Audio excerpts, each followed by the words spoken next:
नमस्कार। कभी सोचा है कि जब कोई घर या जमीन खरीदता है तो वो जो स्टाम्प पेपर पर लिखा पड़ी होती है वो इतनी जरूरी क्यों होती है?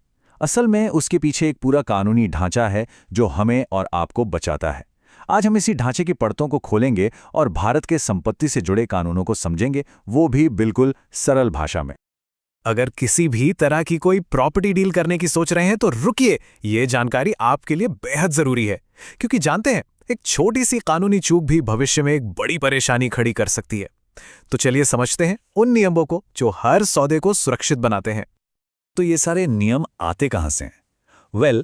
भारत में संपत्ति के हर लेन देन की नींव एक ही कानून पर रखी है, संपत्ति अंतरण अधिनियम 1882। जरा सोचिए, ये कानून 140 साल से भी ज्यादा पुराना है और फिर भी आज हर प्रॉपर्टी डील इसी के आधार पर होती है। यही वो कानून है जो धोखाधड़ी से बचाता है और बताता है कि संपत्ति का लेन देन सही और पारदर्शी तरीके से कैसे हो। और ये मत सोचिए कि ये सिर्फ वकीलों की किताबों का कोई भारी भरकम विषय है। नहीं, ये तो हर नागरिक के अधिकारों और जिम्मेदारियों से सीधे सीधे जुड़ा हुआ है। तो चलिए इसके सबसे जरूरी पहलुओं को समझना शुरू करते हैं। तो पहला सवाल मन में यही उठता है कि भाई, इन सब नियमों की जरूरत ही क्यों है? इसका जवाब बहुत सीधा सा है, सुरक्षा और पारदर्शिता के लिए। ये नियम इस बात को पक्का करते हैं कि कोई भी सौदा धोखे या किसी गलतफहमी पर आधारित न हो, सब कुछ साफ साफ हो। देखिए, कानून संपत्ति को मोटे तौर पर दो हिस्सों में देखता है, चल और अचल। चल मतलब जिसे एक जगह से दूसरी जगह ले जा सकते हैं, जैसे कोई गाड़ी, और अचल मतलब जो अपनी जगह स्थिर है, जैसे जमीन या मकान। और यहीं पर एक बहुत बड़ा नियम सामने आता है। अगर कोई भी जमीन या मकान 100 रुपए से ज्यादा का है, हाँ सिर्फ 100 रुपए से ज्यादा, तो उसका रजिस्ट्रेशन करवाना अनिवार्य है।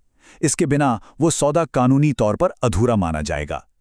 चलिए अब इस कानून के बिल्कुल मूल सिद्धांतों को समझते हैं।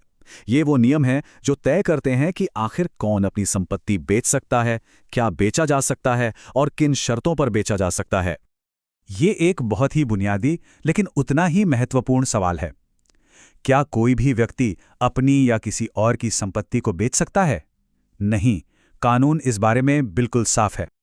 इस कानून की धारा 7 के मुताबिक हर कोई संपत्ति ट्रांसफर नहीं कर सकता।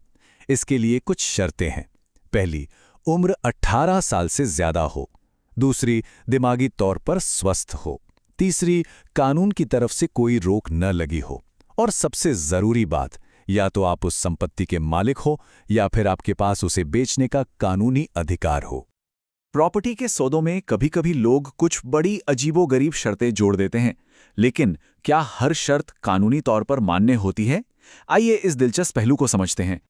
जरा सोचिए, किसी ने आपको एक घर बेचा और साथ में एक शर्त लगा दी कि ठीक है, ये घर अब आपका है, पर आप इसे आगे कभी किसी को नहीं बेच सकते। क्या ऐसी शर्त मानी जाएगी? ये सवाल हमें कानून के एक बहुत ही महत्वपूर्ण सिद्धांत तक ले जाता है। इस सवाल का जवाब हमें एक ऐतिहासिक केस से मिलता है जिसका नाम है रोशर बनाम रोशर। इस केस ने एक ऐसा फैसला सुनाया जिसने इस मुद्दे पर कानून को हमेशा के लिए साफ कर दिया। कानूनी भाषा में इसे अन्य संक्रमण पर रोक कहते हैं। ये सुनने में थोड़ा मुश्किल लग सकता है, पर इसका मतलब बहुत सीधा है, किसी को उसकी अपनी संपत्ति बेचने से रोकना।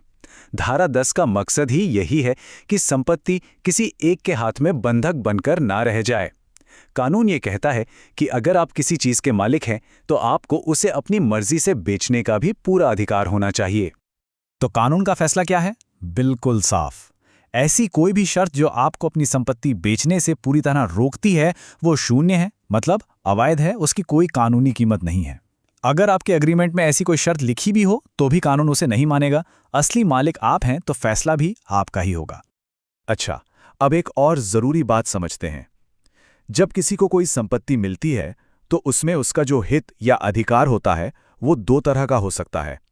एक होता है पक्का अधिकार और दूसरा होता है शर्त पर आधारित अधिकार। चलिए इसका अंतर समझते हैं। देखिए, निहित हित का मतलब है कि संपत्ति पर आपका अधिकार पक्का हो चुका है, बिना किसी अगर मगर के। हो सकता है घर की चाबी आपको कुछ समय बाद मिले, पर आप मालिक आज ही बन गए हैं। दूसरी तरफ है समाश्रित हित। ये एक अगर तो वाली स्थिति है, मतलब आपका अधिकार किसी शर्त के पूरा होने पर टिका है। ये उदाहरण देखिए, इससे बात बिल्कुल साफ हो जाएगी। यहां मोहन का संपत्ति पर अधिकार पक्का नहीं है ना? ये अधिकार तो इस बात पर निर्भर करता है कि वो आईएएस बनने की शर्त पूरी करेगा या नहीं। जब तक वो शर्त पूरी नहीं होती, उसका अधिकार अनिश्चित या समाश्रित ही रहेगा। तो अब तक हमने नियम समझ लिए। अब आते हैं सबसे काम की बात पर। एक खरीदार और एक विक्रेता के तौर पर मुख्य जिम्मेदारियां क्या होती हैं? इन्हें जानना किसी भी तरह के विवाद से बचने के लिए बेहद जरूरी है। एक विक्रेता की सबसे बड़ी जिम्मेदारी है ईमानदारी। अगर प्रॉपर्टी में कोई छिपा हुआ दोष है, जैसे दीवारों में सीलन है जो ऊपर से नहीं दिख रही, तो उसे ये बात खरीदार को बतानी जरूरी है। क्यों? ताकि सौदा भरोसे पर हो। इसके अलावा सारे असली दस्तावेज दिखाना और सौदा पूरा होने तक प्रॉपर्टी की देखभाल करना भी बेचने वाले की ही जिम्मेदारी है। वहीं दूसरी तरफ एक खरीदार की सबसे पहली जिम्मेदारी है सौदे का सम्मान करना, मतलब तय समय पर पूरी पेमेंट करना। और एक बार जब संपत्ति आपके नाम हो गई, तो उसके बाद उसकी देखरेख और उससे जुड़े सभी खर्चों का भुगतान भी आपकी ही जिम्मेदारी बन जाती है।